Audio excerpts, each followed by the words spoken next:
Et bonjour à tous. Alors aujourd'hui, vidéo un petit peu courte, je pense, parce que je vais pas vous faire 1000 ans sur ce film. Je vais vous parler d'une espèce de curiosité que je viens de voir. Alors c'est pas pour le film en lui-même, c'est plus par rapport à ce qu'il y a autour. Pour vous replacer un peu le contexte, en ce moment je suis dans ma folie de Tsui Hark, hein.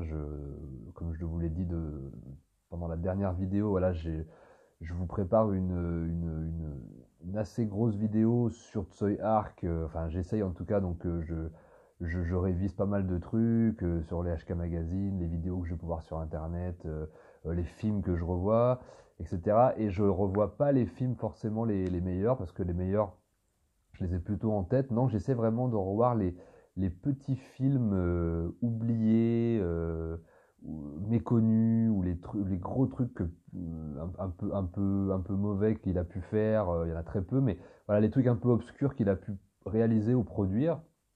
Et donc voilà, je vais vous en parler un petit peu, je pense, pendant les prochains épisodes. Et puis je vais finir avec la grosse vidéo sur lui de manière générale. Et là, dans ma section de vidéo, alors bah, évidemment, j'aurais pu vous parler de Shanghai Blues que j'ai revu effectivement, voilà, pour me remettre un petit peu dans le bain de Tsui Hark, qui est un film que j'adore, voilà, qui est un chef-d'œuvre absolu, un des plus grands films de Tsui Hark. Mais je ne vais pas vous parler de ça aujourd'hui. Je vais vous parler d'une curiosité, d'un truc vraiment que alors je cherchais le film depuis des années, et je l'ai enfin retrouvé en fait sur YouTube dans une qualité dégueulasse. C'est un film complètement oublié, une espèce de truc vraiment que j'ai recherché pendant très longtemps. Ça s'appelle Laserman, et, euh, et ça date de 88, et c'est produit par Tsui Hark. C'est un film américain avec des acteurs hongkongais. Hein. On retrouve Sally Ye dans un tout petit rôle, qui joue le rôle d'une prostituée, et Tony Leung, alors pas Tony Leung Shu-wei dont je vous ai parlé la dernière fois, mais Tony Leung Ka-fai, un acteur que j'adore, qui a tourné beaucoup avec Tsui Hark, évidemment énormément à Hong Kong. Hein.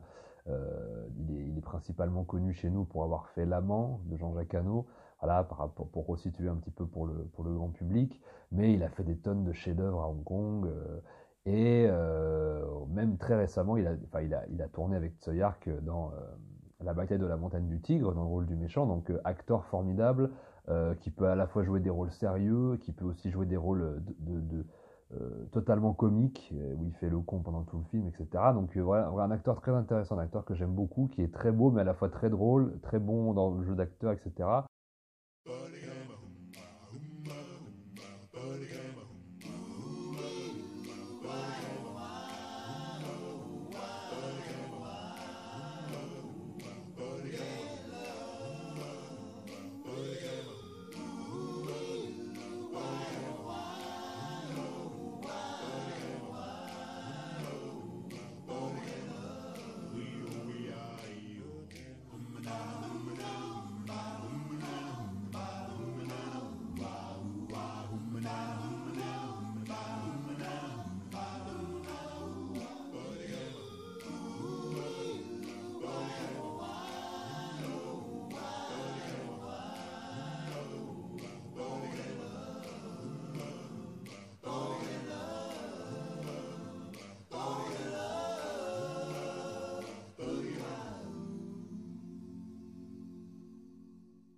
et que là, on retrouve pareil dans ce film, dans une espèce voilà, de second rôle, puisqu'il n'a pas le rôle principal. Alors en fait, le film, je ne sais absolument pas comment il a été monté, produit, je connais rien. D'ailleurs, il y a très très peu d'informations sur le film.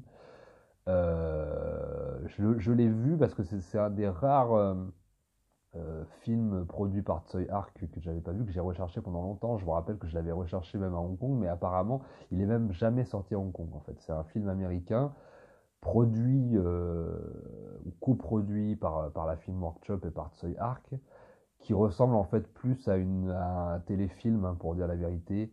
Téléfilm, une espèce de... un truc un peu inclassable, hein, vraiment, vraiment bizarre, sur l'histoire voilà, d'un scientifique qui produit, voilà, qui essaie de travailler sur des armes laser et qui est repéré par un groupe voilà, de capitalistes cravateux mafieux qui veut se servir de lui pour et en parallèle à ça, il y a une histoire d'amour entre Tony Leung et sa liée. Et va enquêter sur toutes ces histoires. Le personnage interprété par le réalisateur du film, donc Peter Wong.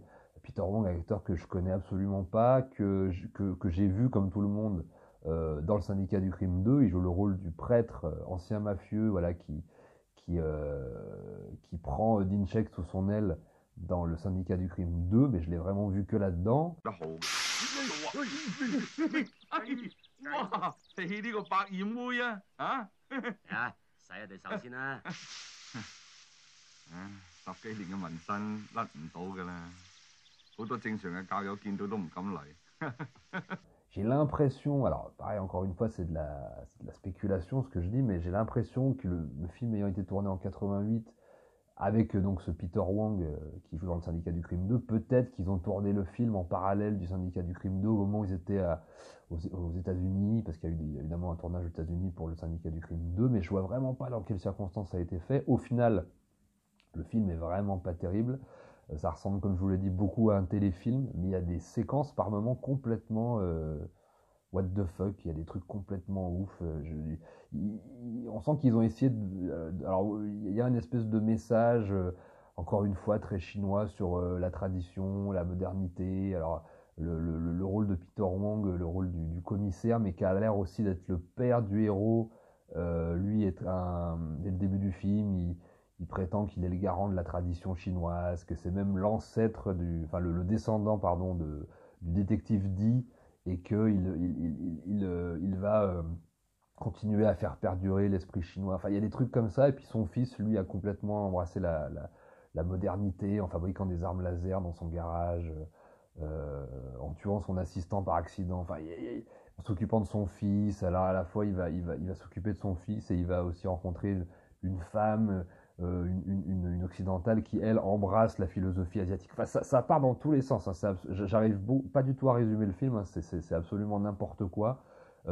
Autant dans la fabrication que dans ce que ça raconte. J'ai l'impression que voilà, ça raconte cette espèce de dualité entre tradition et modernité, mais on va pas se mentir, à cheval entre le nanar par moment et puis le navet complet, avec des trucs par moment, même au niveau narratif, au niveau de la mise en scène ou au niveau du montage. J'ai l'impression que alors soit ils n'ont pas eu le temps de le faire correctement, soit ils n'avaient pas l'argent, on dirait un film parfois semi-amateur, et on dirait voilà presque un téléfilm, mais en tout cas voilà, c'est une curiosité que je voulais partager avec vous. C'est vraiment pour les très très très grands fans, les gros gros fans de cinéma hongkongais très curieux, et les gros gros fans de Tsui Hark, voilà, pour les collectionneurs aigus de tout ce qu'il a pu faire, à la fois en réalisation ou en production.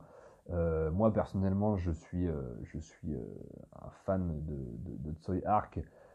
Ça fait partie avec John Woo voilà, de mes réalisateurs préférés de tous les temps. Donc forcément, moi, dès qu'il y a j'essaie de voir absolument tous leurs films. Donc voilà, je me suis tombé là-dessus. Je pensais pas en parler, mais je vous fais une petite vidéo, voilà, de 5-10 minutes. Je vais vous mettre la bande-annonce à la fin. Voilà, c'est vraiment pour les gros curieux, et bah, vous me direz ce que vous en pensez. C'est vraiment pas pour tous les publics, mais c'est tellement atypique comme truc que j'étais obligé d'en parler. Voilà, je vais revenir avec des films de Tsui Hark, je pense, on va dire, un peu moins connu ou alors un peu détesté. Voilà, je pense que je vais vous parler de trucs que les gens n'aiment pas en général, mais je préfère parce que j'ai remarqué que sur Tsoyark, on, voilà, on racontait un peu tout et n'importe quoi, et puis qu'on mettait toujours en avant les mêmes films, même si, bah, évidemment, c'est normal, puisque ce sont il a fait les plus grands chefs-d'œuvre du cinéma de Hong Kong, mais j'aime aussi parler de ces petits trucs obscurs, parce qu'il y a toujours des trucs intéressants dedans, et y compris dans Laserman, peut-être que vous trouverez deux, trois trucs intéressants. Mais en tout cas, voilà, je vous laisse là-dessus, je vous dis à bientôt, prenez soin de vous.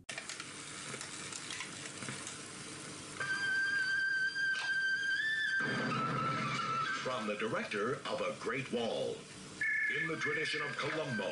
Yeah, what do you want? Oh, yeah, yes, sir. And Inspector Clouseau comes Lieutenant Lou. We're in police vehicle now. Hey, let's move, can't you? He is from a long line of crime fighters. What's going on here? Oh, sir, the elevator never came. This must be a city government building. How about the stairways? Hey, let's go, let's go, let's go! He uses the most advanced high-tech methods. Sergeant Willis, quick, quick, quick! That hurt! High technology, of course. Have you made any arm sales recently? No, but I just made a big deal on some household appliances. Anything to get the job done. You look terrible.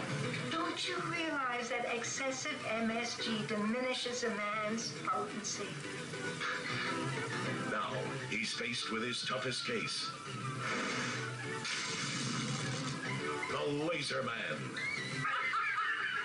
A gang of white-collar terrorists. The new weapons developed by the Defense Department kill hundreds of thousands of people. But I'll get you soon.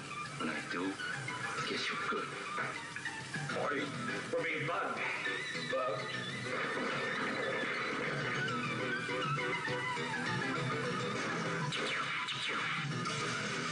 Trust us, you're in good hands.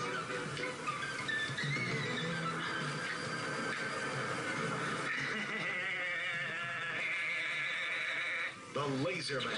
A high-tech comedy. A film by Peter Wong.